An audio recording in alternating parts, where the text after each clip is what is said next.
Olá, amigos, tudo bem? Como prometido, estamos de volta aqui para darmos continuidade à leitura desse livro, que é O Livro dos Espíritos. Aqueles que estão chegando aqui no nosso canal pela primeira vez, sejam muito bem-vindos. Obrigado pela sua presença por aqui. E se gostarem do vídeo, do conteúdo, gostaria que se inscrevessem e dessem o like de gostei e compartilhassem com as pessoas. Isso ajuda muito ao esclarecimento de muita gente. Bem, vamos sem demais delongas, vamos ao que interessa. Estamos dando continuidade da leitura desse livro, dos Espíritos, para aqueles que estão chegando a primeira vez. Enfim, é a nossa segunda postagem por aqui. Quem quiser acompanhar pode ver a postagem anterior. Essa é a segunda. Então vamos lá. Estamos no capítulo 2, que vem falar sobre elementos gerais do universo. Conhecimento do princípio das coisas, espírito e matéria, propriedades da matéria, espaço universal. Esses serão os temas abordados dentro desse capítulo, ok? Então vamos começar. Conhecimento do princípio das coisas. Pergunta: é dado ao homem conhecer o princípio das coisas? Resposta: não. Deus não permite que tudo seja revelado ao homem, neste mundo. Pergunta: um dia o homem penetrará o mistério das coisas que lhe estão ocultas? Resposta: o véu se levanta para ele à medida que se depura. Contudo, para compreender certas coisas, precisa de faculdades que ainda não possui. Pergunta: pelas investigações científicas, não pode o homem penetrar alguns dos segredos da natureza? Resposta: a ciência lhe foi dada para o seu adiantamento em todos os campos, mas ele não pode ultrapassar os limites fixados por Deus. Quanto mais é dado ao homem penetrar nesses mistérios, mais cresce sua admiração pelo poder e sabedoria do Criador. Mas seja por orgulho, seja por fraqueza, sua própria inteligência o faz joguete da ilusão.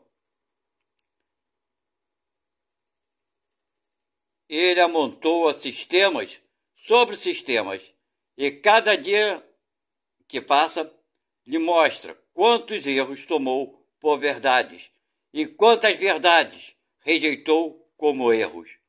São muitas outras tantas decepções para o seu orgulho.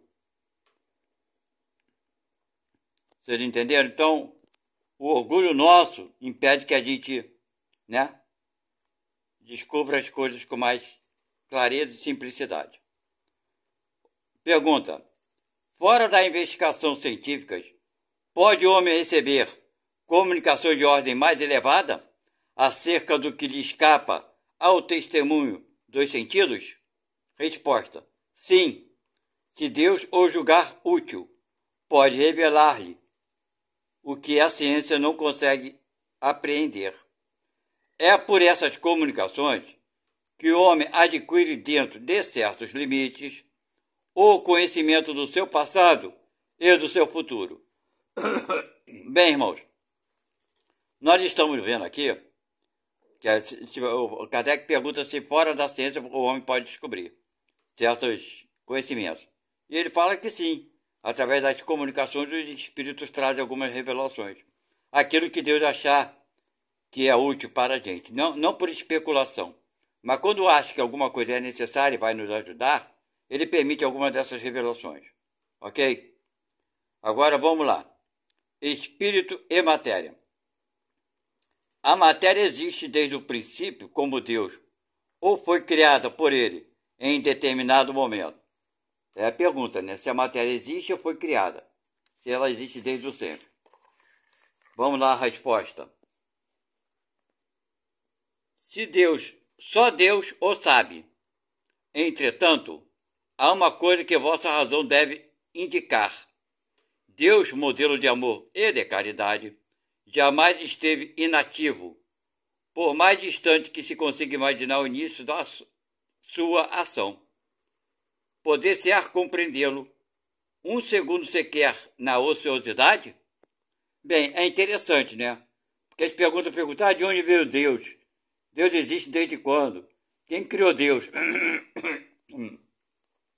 Minha garganta está ruim hoje. Mas vamos lá. Quem criou Deus, então, tem sempre um princípio. Essa busca vai ser uma coisa, um labirinto que ninguém vai conseguir sair. Mas quando pergunta se a matéria já existia, desde que Deus, antes de Deus, ou no mesmo momento que Deus, né, existia também, a resposta é bem clara aqui, ó. Não diz nenhuma coisa nenhuma, só Deus sabe. Não tem resposta para só Deus sabe. Se ela já existia, né, ou se foi Ele que a criou. Então, meus irmãos, não precisamos nos preocuparmos com isso, na verdade. Mas vamos lá. Pergunta. Define-se geralmente a matéria como sendo o que tem extensão, impressiona os nossos sentidos e é impenetrável. São exatas estas definições? Resposta: do vosso ponto de vista, são definições. Essas definições são exatas, porque não falais senão do que conheceis. Mas a matéria existe em estado, que vós são desconhecidos. Pode ser, por exemplo, tão etérea e sutil, que nenhuma impressão vos cause aos sentidos. Entretanto, é sempre matéria, embora para vós não o seja. Estamos vendo aqui o que é matéria? Definição, né? Se nós conseguimos definir o que é matéria e coisa e tal. Se é aquilo que nos faz sentido. E o Espírito responde que existe matéria que nós não conseguimos ainda percebermos. E, no entanto, ainda assim são matérias. Pergunta: que definição podeis dar da matéria? Olha bem a pergunta, né? A matéria é o laço que retém o Espírito. É um instrumento de que ele se serve e, ao mesmo tempo, sobre o qual exerce a sua função. Ok? Então, a matéria do corpo humano, né, é a matéria, é o laço que nos retém aqui, né, nesse corpo. É um instrumento que usamos, que nos serve ao mesmo tempo sobre o qual exerce a nossa ação. Nós exercemos a ação sobre fazer as coisas. Sob esse ponto de vista, pode-se dizer que a matéria é o agente, quer dizer, o corpo, né? O meio com o auxílio do qual e sobre o qual atua o Espírito, sobre o qual nós atuamos, né? Essa matéria que ele está falando agora. Então vamos lá. Que é o Espírito? Resposta: o princípio inteligente do universo. Qual é a natureza íntima do Espírito? O Espírito, com a linguagem humana, não é fácil de ser analisado, porque o Espírito não é uma coisa palpável. Para vós ele não é nada, mas para nós é alguma coisa. Sabei bem, o nada é coisa nenhuma, e o nada não existe. Então vamos lá. Ele quer dizer, nós, espíritos, não se consegue, né, ser analisado com a nossa linguagem humana. Não tem como analisar, né? Então, nós somos alguma coisa, né? O espírito não é uma coisa palpável, né? Para nós, seres humanos, não dá para a gente pegar e segurar o espírito, né? Mas, no entanto, entre os espíritos, não. Ele é alguma coisa assim. Vamos lá. O espírito é sinônimo de inteligência? A resposta: a inteligência é um atributo essencial do espírito. Todavia, como ambos se confundem num princípio comum, para vós são a mesma coisa. Quer dizer, deu para entender? Pergunta se o espírito, né, é sinônimo de inteligência. Para nós é a mesma coisa, sim, né? Mas, no entanto, não. O espírito, né, tem o seu próprio eu. E a inteligência é o atributo que ele vai adquirindo, né, aos poucos com as experiências. Certo? Nós vamos adquirindo experiência e vamos aumentando a inteligência. Então não pode ser a mesma coisa. Espírito sinônimo de inteligência. pode-se dizer, sim, que todo espírito tem inteligência, né? Uma inteligência, como eu poderia dizer, uma inteligência temporária, poderíamos dizer assim, pelo menos no nosso grau evolutivo, porque a tendência dessa inteligência é aumentar. É uma coisa natural. O ser humano, quando entra para a escola, vai estudando e não vai aumentando a sua inteligência, a sua capacidade. Entenderam isso? Então vamos continuar. O espírito é independente da matéria, ou não é mais que uma propriedade desta, como as cores são propriedade da luz e o som uma propriedade do ar. Veja que pergunta inteligente, né? Ele está perguntando se nós, espíritos, somos independentes da matéria, né? Ou não. Ou tem que ter a matéria primeiro para que exista o espírito, né? Se a matéria produz o espírito. Isso aí, essa pergunta é muito boa para aqueles que pensam que a vida é uma só. Vamos lá. A resposta. Eu vou repetir aqui, porque eu fiz esse comentário, e para a gente não perder a ideia, tá? O espírito é independente da matéria, né? Se é independente da matéria, ou não é mais que uma propriedade desta, ou seja, a propriedade da matéria. Como as cores são a propriedade da luz, o som da propriedade do ar. Resposta. Ambos são distintos. Olha bem. O corpo é distinto do espírito. São duas coisas bem diferentes. Estão unidas, mas são diferentes. Mas é necessária a união do espírito e da matéria para dar inteligência à matéria. Tá? Então, quando a gente fala inteligência à matéria, isso aqui parece uma coisa simples, né? Mas é muito profunda. Vou explicar uma coisa para vocês. Mas que importa a gente dar inteligência à matéria, né? Se a gente vai morrer, a matéria vai apodrecer e vai ficar por aqui. Né? Era um questionamento que eu tinha muito grande, parece uma coisa simples, mas eu questionava isso muito. Na casa espírita que eu trabalhava, que eu frequentava. Por quê? Qual a importância teria de eu dar inteligência à matéria, uma vez que a matéria vai ficar aqui, vai apodrecer depois que eu morrer? Né? Era uma questão que as pessoas não conseguiam responder, realmente. Mas, pesquisando interiormente, eu entendi. Como isso pode acontecer? Bem, a maioria dos seres humanos, a maioria, né, casam-se, não é verdade? E têm seus filhos, né? Existe esse progresso, a multiplicação da humanidade. Então, a matéria minha, hoje, quando eu nasci, esse corpo que eu adquiri, ele tem uma determinada inteligência que eu, espírito, imprimo a ela, certo? E com minhas percepções, com as minhas atitudes, com meus pensamentos, que eu vou evoluindo, claro, eu vou dando a esse corpo, né, mais capacidade energética para minhas células do corpo físico, coisa e tal, terem uma energia especial. Aí tá.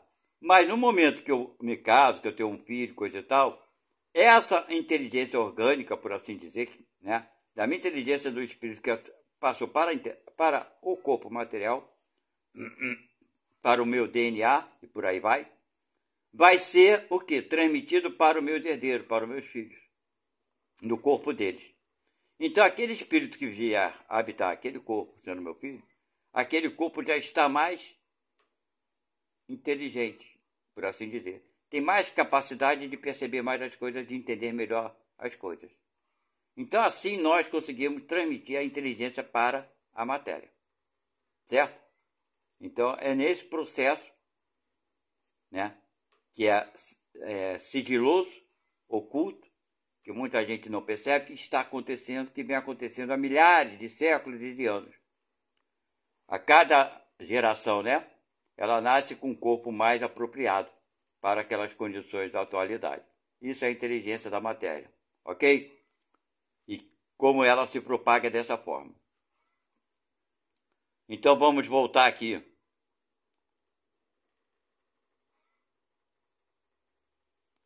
Né? me perdi aqui. Que definição podeis dar da matéria? A matéria é o laço. Isso já li, mas vamos repetir. É o laço que retém o espírito.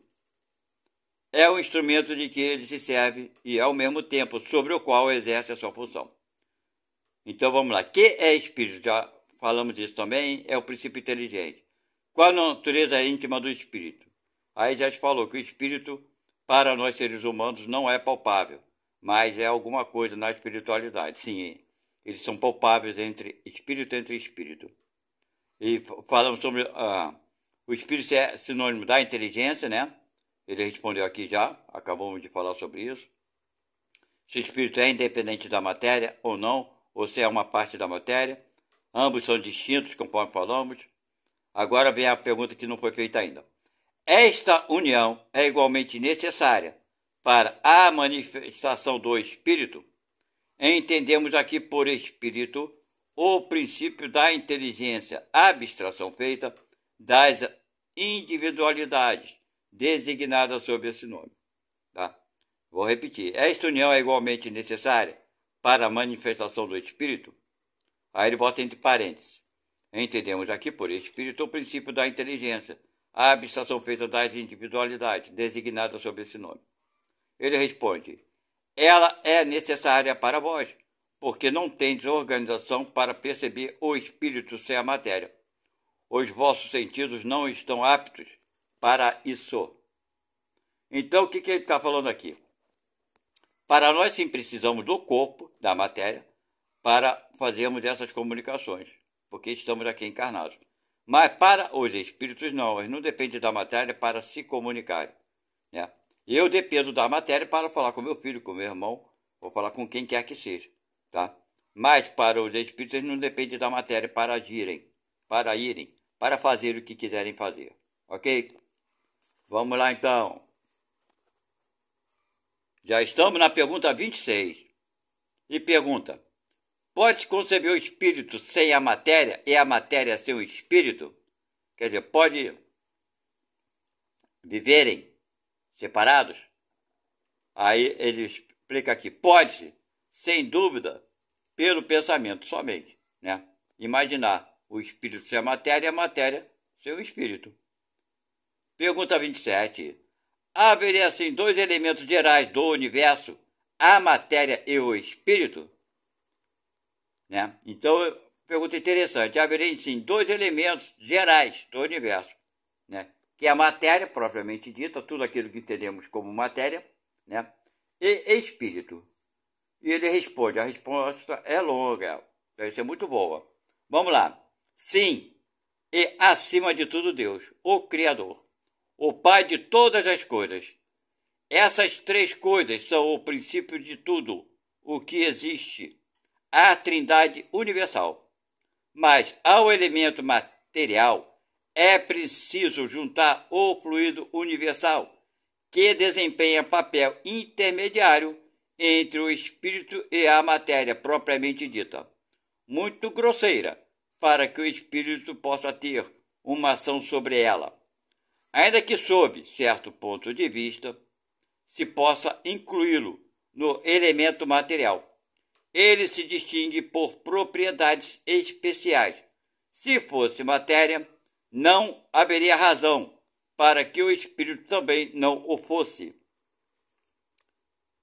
Então, meus irmãos, existe uma outra, né, substância semimaterial que faz o papel de ligar o espírito ao corpo. E ele vai falar aqui na frente que o nome dessa substância semimaterial, eu parei aqui botei o dedo aqui para não esquecer.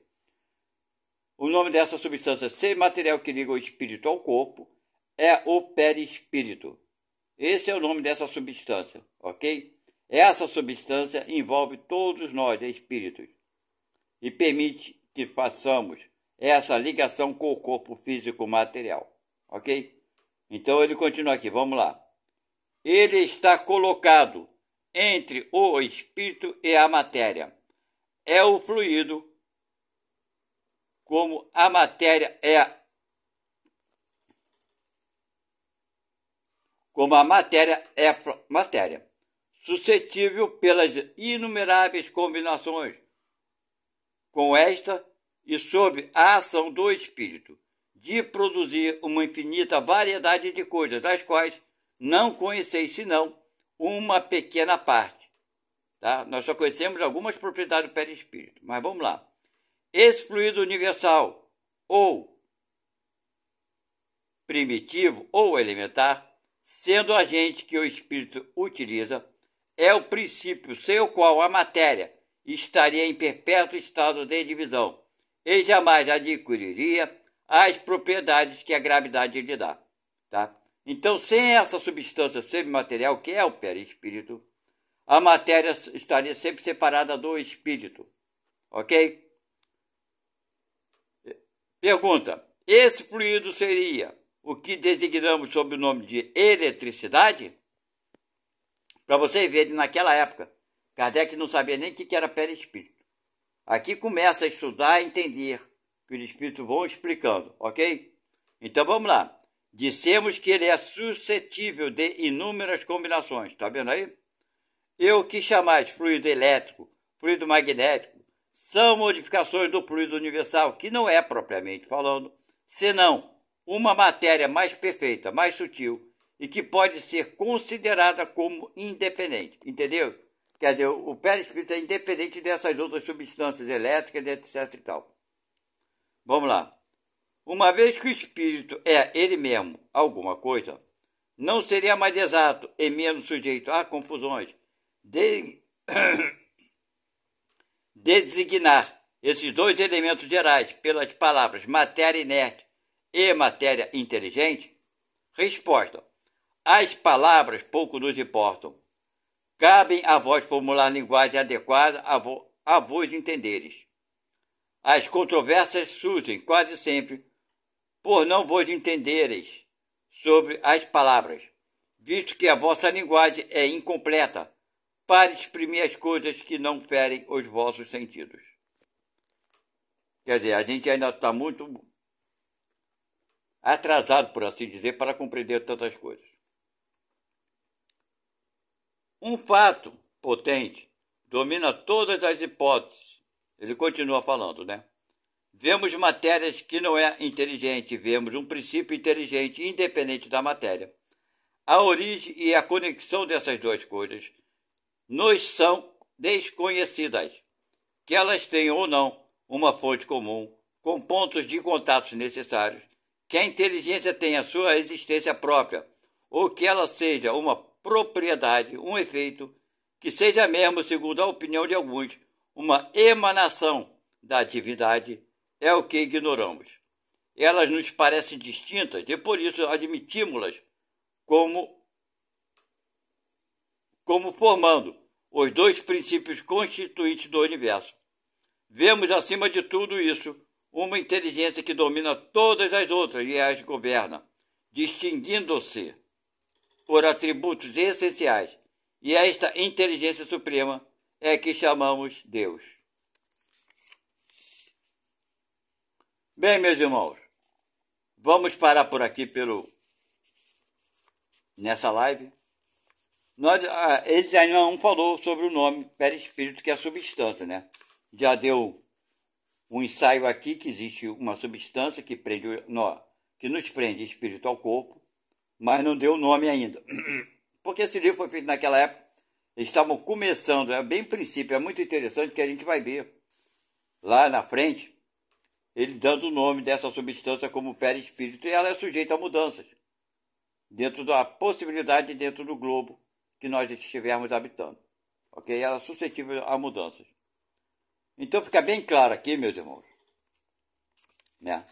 Para nós que estamos aprendendo e estudando a doutrina espírita, que nós teremos sempre um poder acima de nós, certo? Existe uma hierarquia na vida do homem e ela também existe na vida espiritual, né? Um quartel tem um comandante e seus subordinados, até chegar ao soldado. Então, na vida espiritual também, né? Na sociedade comum civil do homem, fora dos quartéis, também existe o poder, a lei, os juízes, né? Os procuradores, os promotores de justiça, não é verdade? Os advogados, enfim, existe uma hierarquia. O ser humano nós estamos aqui na Terra, envolvidos na sociedade, portanto, cumprir as leis. E existem as ordens que vêm lá de cima, né? Aqui na Terra, as ordens que vêm de cima estão, lógico, sujeitas a vicissitudes, a erros, não é verdade? Porque o homem é cheio de erros. Nós somos cheios de erros. Nós estamos aprendendo. Então, portanto, fica bem claro e óbvio que essas leis vêm do jeito que vêm. Muito contraditórias em alguns países. Vocês observam que cada país tem sua lei, tem suas regras, né? Para você ver que não existe uma unicidade. Ora, o planeta tem uma diversidade muito grande de culturas, de ideias, de pensamentos, de crenças. E as leis são adequadas a cada cultura, a cada país. Certo? Mas, mesmo ainda, são imperfeitas, embora sejam adequadas àquelas culturas, àqueles países. Mas ainda trazem só imperfeição, porque é feita por seres imperfeitos. Seria improvável que um ser imperfeito faça coisas perfeitas. Assim somos nós, seres humanos. E assim somos nós, espíritos, em caminho da perfeição. Estamos errando? Estamos. Por quê? Porque ainda não sabemos fazer melhor. Bem, meus irmãos, não vou sair muito do tema aqui do nosso livro. E aguardem até a nossa próxima leitura, né? E a gente vai falando parando em alguns pontos e fazendo comentários. Que os meus comentários que eu faço aqui faz com que vocês pensem se meu comentário realmente está de acordo, se você concorda ou não concorda, se você pensa de forma diferente. Pense diferente sim, por que não? Eu acho que aqui é até um dever nós questionarmos, né? Porque quando a gente questiona é porque a gente quer buscar. Quando a gente aceita tudo que nos falam, é porque está entrando no ouvido e saindo no outro. Não é verdade? Então, meus irmãos, está aqui. Essa é a parte 2, ok? E até a próxima. Fiquem com Deus. Um abraço fortíssimo para vocês. Que Jesus esteja sempre na família de vocês, no pensamento de vocês e no coração de vocês. Obrigado a todos. Fui.